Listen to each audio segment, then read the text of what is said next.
Bien muchachos, buenos días. Ahora lo que vamos a hacer es un resumen de las últimas clases de psicología. Bien, bien, para empezar, algo rápido. Vemos la diferencia entre psicología antigua y psicología moderna. La psicología antigua, como ustedes saben, fue fundada por Aristóteles, que es el padre de la psicología antigua, siglo IV antes de Cristo aproximadamente.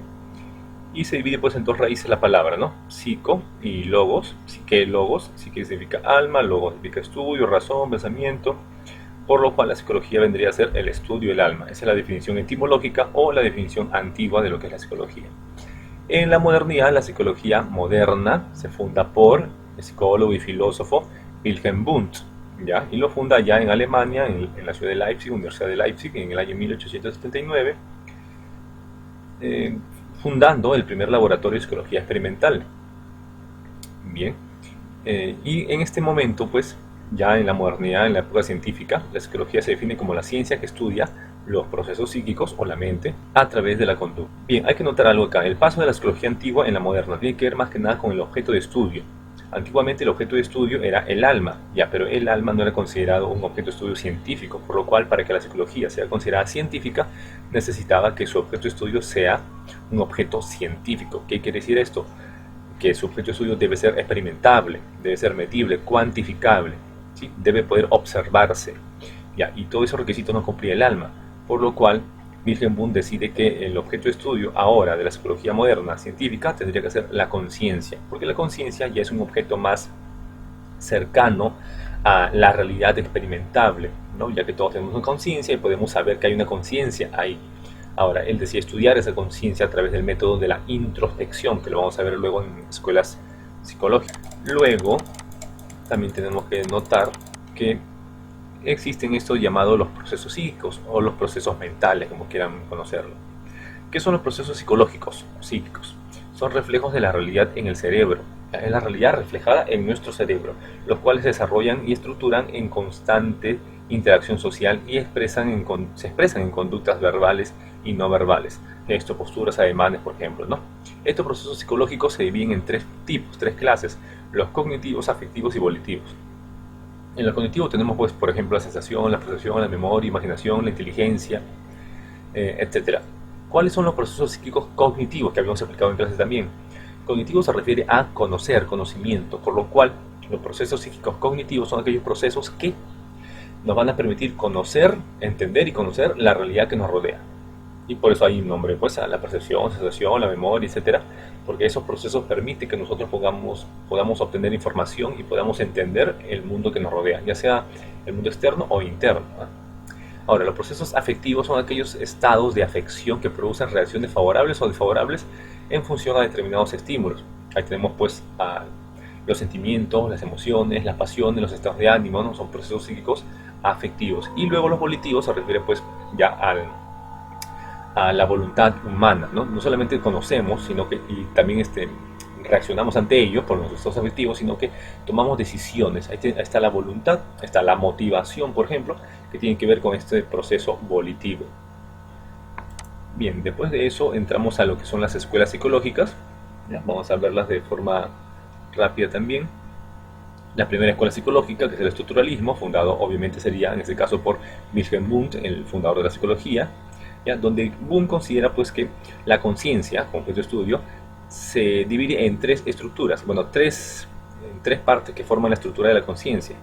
Estas son las sensaciones, las imágenes y los sentimientos. Ya, en ese laboratorio que había fundado Wundt es donde él va a hacer su experimento con personas, con él mismo, ¿no? Con colegas, etcétera, donde le muestra objetos, esto lo describe, ¿no? Y él va apuntando todo lo que el sujeto le va describiendo que siente, que imagina, que piensa, etcétera. Bien, aquí es donde se usa el método de la introspección. En el siguiente caso tenemos al funcionalismo. El funcionalismo es la segunda escuela, que sería la escuela también, la primera escuela estadounidense que va a surgir, fundada por William James, donde acá se aparta ya más que nada del estudio de la conciencia en sí misma, ¿no? Describir su estructura, etcétera, y se va a enfocar hacia dónde se dirige la conciencia, hacia dónde apunta, cuál es el objetivo que persigue la conciencia para que actúe de esa manera. No le va a interesar tanto qué contiene esa conciencia, sino hacia dónde se dirige esa conciencia. ¿Ya? Por eso acá también vemos el concepto de adaptación, ¿no? Que va a surgir a partir de la teoría de la selección natural de Darwin, ¿no? Que va a ser una gran influencia también para escuela psicológica, la idea de que cuál sería la finalidad que tenemos que estudiar, ¿no? de nuestra conciencia, qué es lo que está buscando. Esa adaptación se adapta a un cierto ambiente, a un cierto caso, a ciertas circunstancias, ¿no? que se presentan en el mundo. Ya, y eso es lo que hay que ver, eso es lo que hay que estudiar realmente, ¿no? La relación que hay entre la conciencia y ese objeto que está buscando perseguir, obtener, ¿no? El estímulo que está buscando alcanzar. Bien. El funcionalismo se vincula bastante también con el pragmatismo, ¿ya? Y el utilitarismo también, ¿no? Que no lo menciono ahí me parece, pero el pragmatismo, porque el pragmatismo además es la escuela filosófica que va a fundar también William James. William James funda una escuela psicológica, que es el funcionalismo que vemos acá, y otra escuela filosófica que va a ser el pragmatismo en filosofía, ¿ya? Donde la idea es muy semejante, pues. La idea es que en el pragmatismo algo va a ser verdadero si es que es útil, la utilidad de las cosas, ¿no? Consideramos que algo es verdadero si es que esto nos es útil. Ya, eso se dirige pues en el caso de la escuela psicológica hacia la conciencia y hacia dónde quiere dirigirse, ¿no? O sea, qué le sirve, qué le beneficia, qué es lo que está persiguiendo. Bien, otro caso sería la escuela psicológica denominada reflexología, ¿no? De reflejo. Va a estudiar los reflejos en los seres vivos. En este caso, los experimentos que hace Pavlov, Iván Petrovich Pavlov, ¿ya? Un científico ruso, va a hacer experimentos con los reflejos de este animal, que serían los perros. Porque los reflejos pues no tienen nada que ver con el aprendizaje, se supone, al menos, ¿no? Se supone que los reflejos son los mismos en todos. Y él quiere intentar probar que esos reflejos se pueden modificar también. En el caso del perro, ¿no? Que le muestra la carne, la campana, el perro, va a modificar este reflejo de la salivación en el perrito para que no lo produzca solamente la carne, el alimento, sino lo produzca otro estímulo distinto y así condicionar al perrito. En el caso de Pavlov, con él va a surgir el llamado condicionamiento clásico. El condicionamiento clásico. A la reflexología le interesa la actividad nerviosa superior, el sistema nervioso central. Es lo que va a estudiar más que nada. Señaló la actividad nerviosa superior permite relacionar el organismo con el medio circundante y mantener su equilibrio a través de las cambiantes condiciones externas. El método principal que usó Pavlov fue el método experimental, el cual le permitió una mayor objetividad en sus investigaciones. Ahora, estos métodos, estos experimentos que va a hacer la reflexología con Iván Petrovich Pavlov, van a influenciar de manera muy significativa en el conductismo de John Watson. Bien, bueno, ya el concepto de conductismo nos dice mucho. El objeto a estudiar aquí sería pues la conducta. Watson es el que va a dar grandes ataques, críticas al estructuralismo de Wilhelm Wundt, ¿se acuerdan? Que se dedica a estudiar la conciencia más que nada. Watson va a dar bastantes críticas hacia todas las escuelas que son mentalistas, todas las escuelas que estudian sobre todo la mente en lugar de algo que sí es observable, que es lo que propone Watson. Hay que estudiar, en la psicología hay que estudiar un objeto que sea observable, que no sea un objeto tan abstracto como es la conciencia o hasta el alma, ¿no? Que son semejantes para Watson. Así que, siguiendo el positivismo, que es una corriente filosófica, siguiendo el positivismo del siglo XIX, que se enfoca más que nada en objetos que sean observables y medibles, es lo que va a también seguir Watson en el caso de la psicología. Así que en el caso de la psicología, él ya no va a estudiar la conciencia, sino el resultado de esa conciencia, el producto, que sería la conducta, el comportamiento humano. Además de que para Watson, el comportamiento humano no es más que el resultado de los estímulos del ambiente. Es el ambiente el que determina la conducta del ser humano. El ambiente determina la conducta del ser humano. Eso es lo que va a afirmar Watson, ¿no? De manera muy semejante a lo que ya había dicho pues Pavlov. Bien, y si seguimos avanzando, llegamos a esta escuela que es la Gestalt. La Gestalt es una escuela alemana. Este concepto Gestalt es un concepto alemán que significa, aquí lo tenemos, forma, figura, configuración, estructura, creación, ¿no? Forma y figura más que nada, que tenemos con esas palabras, forma y figura. Eso es lo que significa el concepto Gestalt. Y esto hace alusión pues a las pretensiones de esta escuela. Esta escuela lo que va a intentar es, a través de ciertos principios descubiertos precisamente por esta corriente, los elementos que llegan a ella a través de los canales sensoriales de la percepción o de la memoria, a través de todo ello va a intentar describir e interpretar la totalidad de los hechos que estamos percibiendo. Es decir, se enfoca no tanto en las partes, como haría el estructuralismo de Wundt, por ejemplo, ¿no? Querer ver las partes que contiene tal fenómeno, sino estudiar el fenómeno en sí mismo, la totalidad del fenómeno. Por eso acá está esta frase que lo caracteriza, que dice: el todo es mayor que la suma de sus partes. Es decir, no hay que estar estudiando tanto las partes de ese todo, sino el todo mismo. En el todo es que podemos percibir los fenómenos. Y fenómenos parecidos como estos principios que ellos mismos van a descubrir, el muy conocido figura y fondo. La superficie rodeada tiende a ser figura y la superficie que rodea se convierte en el fondo, ¿no? Acá vemos la copa Rubin, muy conocida, en la cual si notamos lo que está a los costados, la parte blanca, podemos ver dos rostros que se miran uno al otro. Pero si notamos la parte oscura, negra, que está en el medio, podremos ver una copa, ¿cierto? Ya. Eso va a depender, pues, de que tomemos como figura primero. No podemos tomar como figura los dos casos. Siempre tomamos como figura uno u otro. ¿Bien? De esa manera percibimos todos.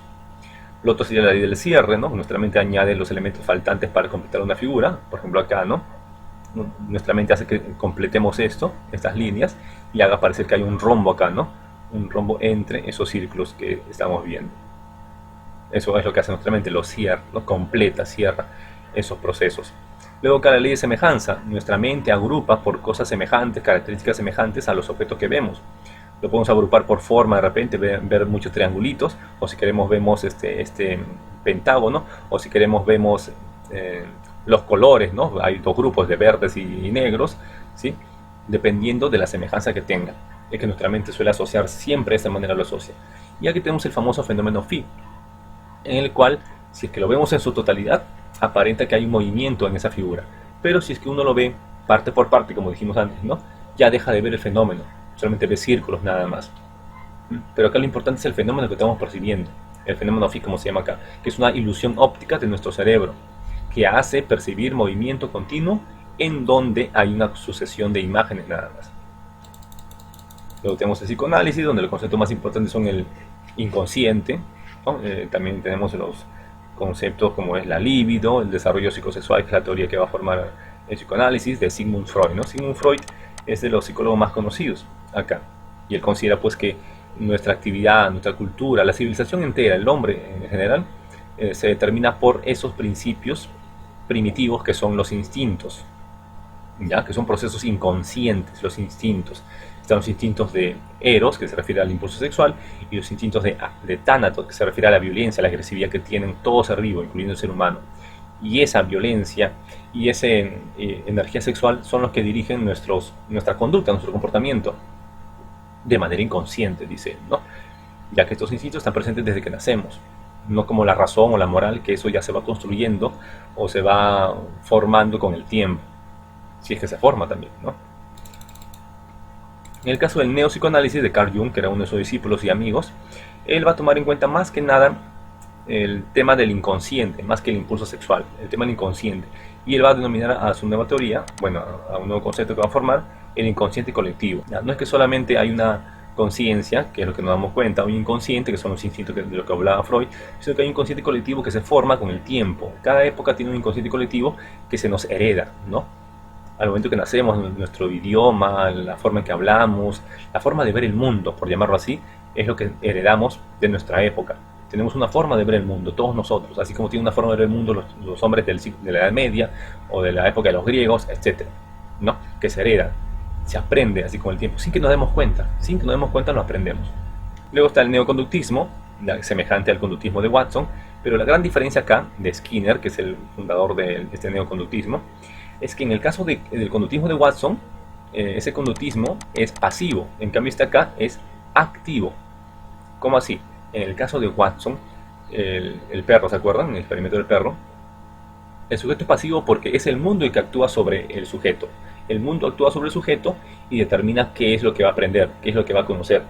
En cambio acá Skinner lo que afirma es que el sujeto es activo. O sea, el sujeto primero actúa, hace algo, realiza una conducta, una actividad, una respuesta, porque luego quiere esperar algo.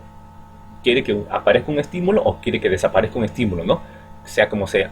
Pero primero realiza la conducta, el comportamiento, para que ese estímulo aparezca o desaparezca.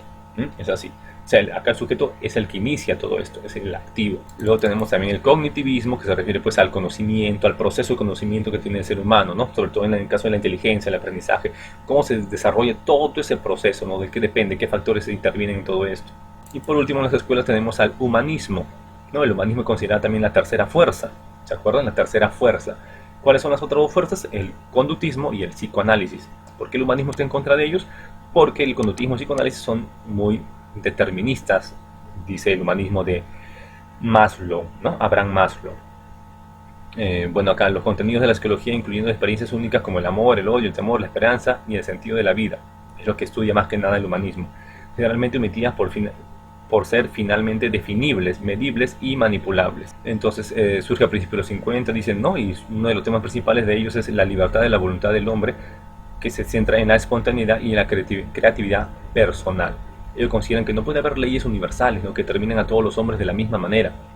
No, los hombres ya por su propia cuenta pueden tomar decisiones distintas. No somos objetos como un mineral, una planta, ¿no?, o un perrito de repente, que ahí sí podríamos concluir ciertas leyes generales que se van a aplicar a todos esos sujetos. El hombre tiene algo distinto, que sería la libertad, que al parecer no se está tomando mucho en cuenta en las distintas leyes o escuelas que se han nombrado. El siguiente caso sería las bases biológicas del comportamiento humano, ¿sí? En la base biológica del comportamiento humano vamos a tomar como objeto central el sistema nervioso central. Este se compone de la médula espinal y el encéfalo, pero acá lo que nos interesa más es el encéfalo. Este encéfalo, que es todo lo que está en la cavidad craneal, contiene tres órganos principales, que son el tronco encefálico, que se ocupa más que nada de las acciones involuntarias, ¿se acuerdan?, las que son vitales; el cerebelo, que se ocupa del control y coordinación del cuerpo, los movimientos; y el cerebro, que es la parte más importante, más evolucionada, que se ocupa de la actividad voluntaria, la que sí decidimos nosotros. Bien, ese cerebro se divide pues en 4 lóbulos. Aquí están los lóbulos, ¿cierto? Acá está el lóbulo frontal, occipital, parietal arriba, temporal a los costados. Bien, en el caso del lóbulo occipital se va a dedicar más que nada al procesamiento de la información visual. Todo lo que vemos tiene que llegar hasta este lugar para poder verlo realmente. El parietal se va a ocupar de todo lo que es la sensación táctil, la información táctil de nuestro cuerpo. Un dolor muscular, un golpe en la rodilla, o lo que estoy comiendo también, el sabor, la lengua, por ejemplo, ¿no? Lo que estoy saboreando, eso también llega al lóbulo parietal. En el temporal, en cambio, se va a guardar todo lo que es la información, la memoria, ¿bien? Los recuerdos. Y también se va a ocupar de procesar la información de el olfato y la audición, ¿no? Lo que podemos oír, lo que podemos oler, eso va a ir al temporal también. Ahí se encuentra también el área de Wernicke, el área de Broca, que vamos a hablar en un momento. Luego está el lóbulo frontal, que es la parte más voluminosa también aquí, ¿no?, la parte del frente, el frontal, que se va a ocupar de todas aquellas actividades, procesos y actividades que son propiamente humanos. La idea de la moral, sobrepensar sobre el bien y el mal, los proyectos a futuro, hacer planes a futuro, pues, ¿no? Tomar decisiones sobre nuestros actos, etc. Todo lo que es propiamente humano está en el lóbulo frontal. Luego tenemos los hemisferios que habíamos nombrado: hemisferio derecho, hemisferio izquierdo.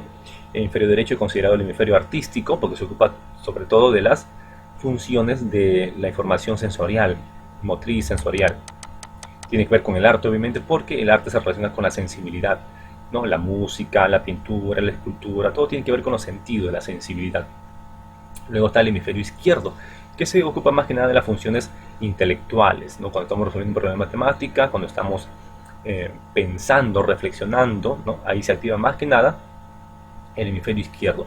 Y en el hemisferio izquierdo se concentran también dos áreas muy importantes con el lenguaje: área de Broca, que se ocupa de la articulación, el poder hablar, ¿no?, pronunciar las palabras, articulación del lenguaje; y el área de Wernicke, que se ocupa de la comprensión del lenguaje, ya sea lo que podemos leer o lo que podemos escuchar, comprender el lenguaje, ¿no? Área de Wernicke. Por último tenemos la subcorteza cerebral, ¿no? Ahí tenemos el tálamo, que sirve de un puente para reenviar información; el hipotálamo, ya, el hipotálamo, aquí en el medio, que se ocupa de controlar, moderar la homeostasis corporal, nuestra temperatura, el hambre, la sed, ¿no?, los impulsos sexuales también. Todo eso lo regula, ¿no? Lo controla, lo regula el hipotálamo. Y el otro lado tenemos el sistema límbico. El sistema límbico es responsable de nuestras reacciones emocionales. Todo lo que tiene que ver con las emociones, sistema límbico. Ahí tenemos la amígdala, que se encarga de reacciones como es la ira, el miedo, ¿no?, las más básicas. El área septal tiene que ver con el placer. El hipocampo tiene que ver con la memoria reciente. El hipocampo es como un receptor de estímulos que se encarga de relacionar esas percepciones con los recuerdos que tenemos. Y para eso luego está la amígdala, que envía las señales para poder activar al cuerpo y así se active esta ira y miedo que tengamos, ¿no? Para poder correr, tener miedo, protegernos, etc. Todo lo que tiene que ver con las acciones o reacciones emocionales tiene que ver con el sistema límbico. Bien, hasta ahí nos quedaríamos, chicos. Hasta luego.